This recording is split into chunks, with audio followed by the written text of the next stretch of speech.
kale mkwano nange nsanyusa okulaba. Oli otya? Ndi okay mpozi gwe. Ddala oli mu America wenna otunulanga mu America olabikanga mu America. Ekiraga. Endabika ennyambala etunula mu America yeki. Kati ngambe naawe oli mu America kuba nange nze nange onkoledde. Oli wangeze ndi wano Uganda enyuma Naira. I know. Uganda etunyumira. Missing a vibe. Missing a vibe ya Uganda. Uganda is fun, by the way. Yeah, kituufu kale. Mbulize ku bafanzi babatulaba essaawa zino. Alright, abatulaba bannange mwe bali nnyo okutuninga ntulaba. Nze Naira Ali owa mu wakabi owa bulijjo nga we mumanyi. Thank you so much for tuning in. Mwe bali nnyo kubeera naffe ku PBS Telefina olwaleero luno. Kamaira kali katya? Bakaita Maira. Yes, Maira. How is she? Jeka kalungi tekalina basizi. Kali bulungi. Kali ayo kali eno.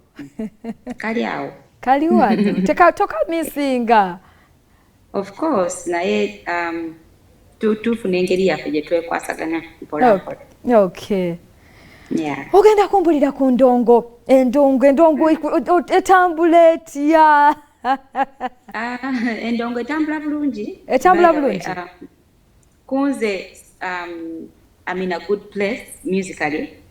Nga when nali njagala okubeera nti nali nkooye first of all okubanga nkola ekintu kyekimu obanga nina awantu wengi.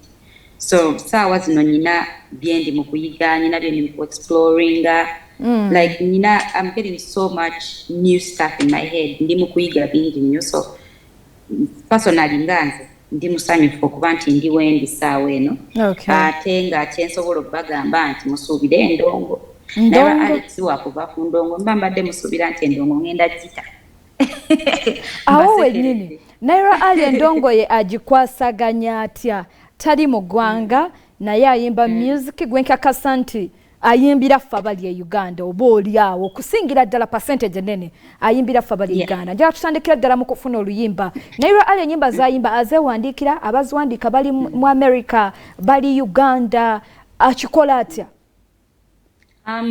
Ebiseera ebisinga the fact that nyimbira bana Uganda oba nkyayimbira bana Uganda ngezaako nnyo okufuna ennyimba okuva e Uganda.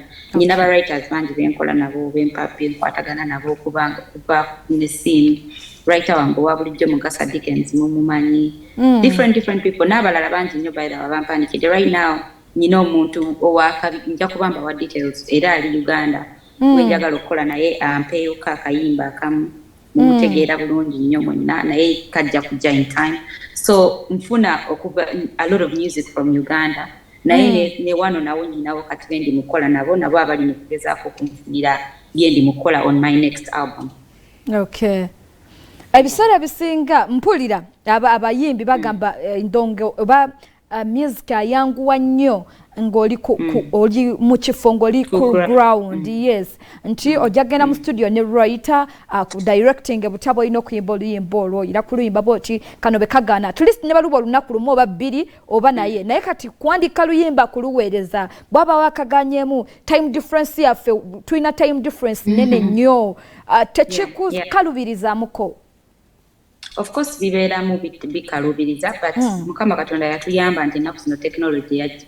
Nze mbeera mu studio ne tukola nga wano bwe tuli mu kwogera ne tukola video live Zoom oba whatever oba Skype oba ki and you're able to produce a song n'omuntu ali mu nsi endala not only Uganda ne walala wonna. So technology akoze ekintu okubeera nga kyangu nnyo okuba nti musobola okubeera in real time omuntu ali gyali naawe oli wooli ne mukola ekintu kimu ne kikula.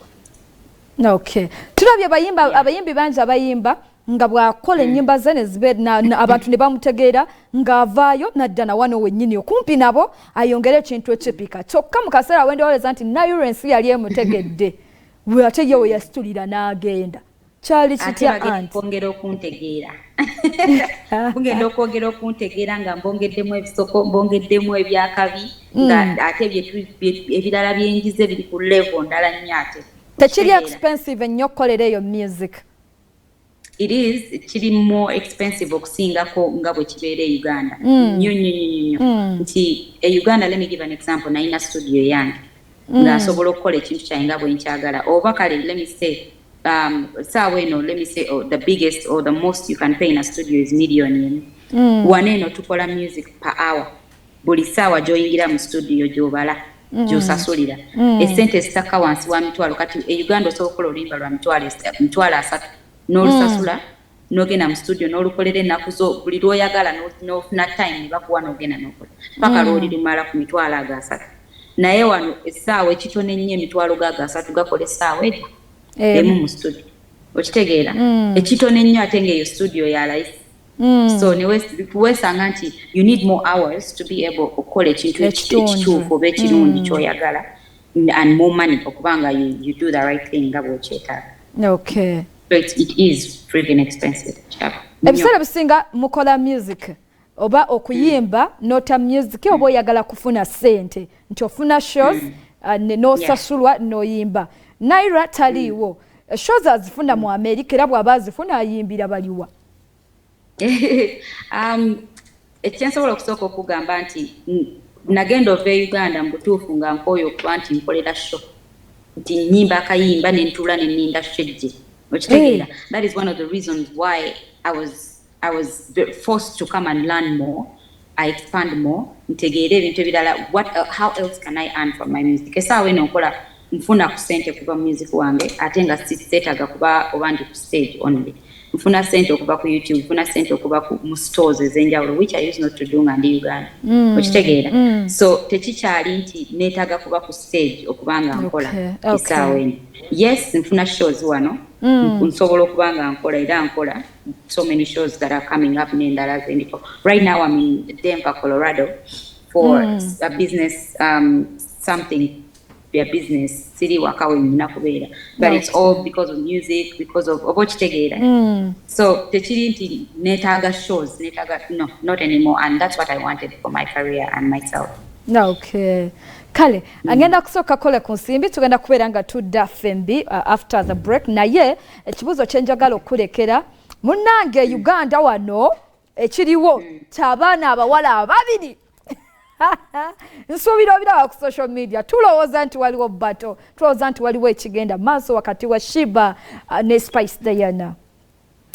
Oli mukyala oli muyimbi ensonga eziriwo wakati waabwe nsuubira ozirabyeko oba wazitegeerako ozitegeddeko? Wanje yeah njagala social media nenda kati engeri nti oziraba fe abali eno bwe tulowooza njagala twogere ku ebiriwo essaawa zino between Shiba and Spice Diana bina bwe bibayambiranga abakyala bina bibayambira musically kirina engeri emu kibayamba. Tugenda kusooka kola ku nsimbi tukomawo FMB temuvaawo.